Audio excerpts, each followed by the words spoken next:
this is David with another techie review. Today we're talking audio tech, specifically the microphone you see in front of you here. This is the Blue Yeti X professional USB microphone. This is a new flagship mic from Yeti, or from Blue rather, not Yeti, that's the model. This is for professional level gaming, Twitch streaming, podcasting, and YouTube productions. So here are some highlights of the features. The Yeti X has a 4-capsule array. This is a condenser array that delivers 4 pickup patterns with greater focus and clarity of the microphone, and I'll demonstrate some of those pickup patterns here in just a little bit. Currently, I'm using the bidirectional mode because I wanted you to see the capabilities of that. 2 other capabilities that are on the front, and this is why I picked bidirectional so you wouldn't lose me here, are the multifunction knob and the 11-segment LED meter. This allows you to look at how well your microphone's doing, how the mic's picking you up, and if you're getting into the yellow or red zones on the mic. The multifunction smart knob allows you to set the input levels of the mic, the output levels of a plugged-in headset with a 3.5mm jack, or the blend between those two. On the back of the microphone unit, you have your pickup pattern selector. This cycles between Yeti X's 4 pickup patterns. You just press the button to cycle through each one setting.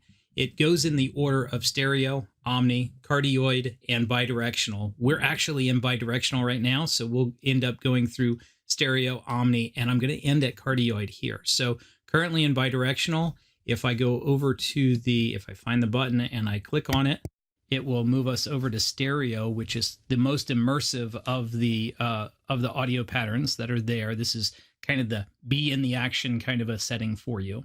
The omni, kind of like, let's say you've got a multi-person podcast going on and you're sitting around a table. This would be a good mode to be in the omni mode. And of course, the cardioid is really focused at the one side of the mic that is considered the front. That's where the LEDs are that you saw earlier with the knob there. So this allows you to focus that pickup pattern just on one speaker, as I am doing now.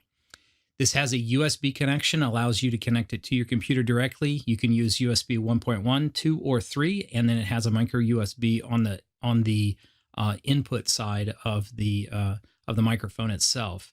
It has a headphone output of a 3.5mm headphone jack, which you can use a headset to be listening to yourself while you're talking, and that's what those blended settings are for on the items. On the bottom, there's also a standard 5/8" threading that's compatible with any standard microphone stand, as well as some other accessories that you can get for this device. So it can be used in multiple items. And then, of course, you have this nice integrated desktop stand that you see here. It ends up weighing about 2.8 pounds in the desktop stand on it. So you can actually use it with this mode to have it on your desk or in the center of a table if you have a group chat going on. So those are kind of some of the features and functions of this particular microphone. I really like this microphone. I've recorded a few sessions today and in the last couple of days as I've been reviewing this, and it is amazing at how well it sounds.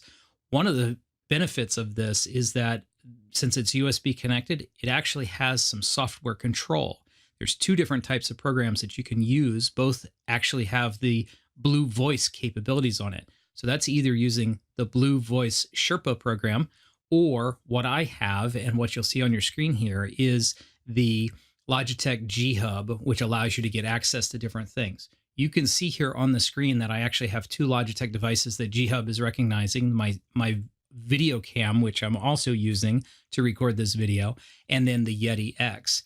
If I click in on the Yeti X, you will see a whole host of things that I can do for this in just the microphone settings. You can see I can set the gain, I can set the Polaroid pattern, what I was doing with this button earlier. I can put the master output level on, just so we know where things are at, and then I can use the Blue Voice presets. You can see I'm actually using currently classic radio voice. So let me just switch down here to AM radio, and you'll notice that the equalizer in the upper right-hand side of the screen that you're seeing changed pretty drastically. And of course, you're hearing me quite differently than before. I could also go into other items. I could go to FM station, and you even get a different sound. It might be closer to the Broadcaster 1 that we were using before, and you can go through these different settings, and I can go to warm and vintage, which just tweaks it just a little, but it makes it enough so you can tell differently. So you can also do custom presets and create your own, so you can do different things with it. I'm going to go back to classic radio voice for there.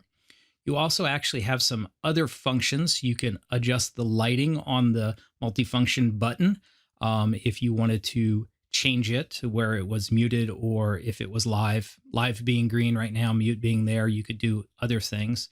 You have different effects that you can do and mute effects. So I guess the light breeze, it goes in and out if you have that preset turned on. And then there's different modes and meterings, and with the colors and the options that you have there on the different LED covers fixed depending on what you're doing. So just some personalization that you can do on the device there. And then the 3.5mm output, you can set those levels and work with those different settings for that area using the G Hub that you might already have with some of your programs. If you have a lot of Logitech devices, it seems to be the new item in Logitech. So again, overall, this is a really good microphone. I really like the sounds it's making. I got mine through Best Buy, and it retails there at $169.99, which I think is a really good deal for a professional grade microphone, especially if you're looking to make YouTube videos or podcasts, make them sound awesome, and go from there. So overall, again, it sounds like it's a really good microphone. Lots more to learn with it, but overall, I think it's a good deal. This has been David with another Techie Review.